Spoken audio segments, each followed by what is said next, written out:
ડીસામાં રખડતા પશુઓની સમસ્યા યથાવત જોવા મળી। ડીસા જયશ્રી પાર્કની ગાયે એક વ્યક્તિને અડફેટે લેતા ગંભીર ઈજા પહોંચી। રખડતા ઢોરે વધુ એક વ્યક્તિને પહોંચાડી ઈજા। બાળકીને સ્કૂલ મૂકવા જતા વખતે રખડતા ઢોરે પિતાને અડફેટે લેતા પિતા બન્યા ગંભીર રીતે ઈજાગ્રસ્ત।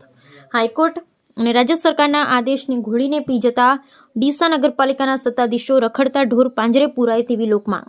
જિલ્લામાં અનેકવાર રખડતા ઢોરને કારણે લોકો બન્યા છે ઈજાગ્રસ્ત। રખડતા પશુને પકડવાની કામગીરી પાછળ દર વર્ષે લાખો રૂપિયાનો ખર્ચ નોંધાય છે, પરંતુ શહેરમાં રખડતા પશુની સમસ્યા આજે પણ યથાવત જોવા મળી રહી છે। Bureau report. ત્રાસ છે આ સોસાયટીમાં મને રહેવાનો બહુ મુશ્કેલ થઈ ગયું હોય। અમે શાકભાજી લઈએ તો કેવી રીતે લઈએ? ગાયો પાછળ દોડીને અમને મારે છે। ગાયોનો બહુ ત્રાસ છે।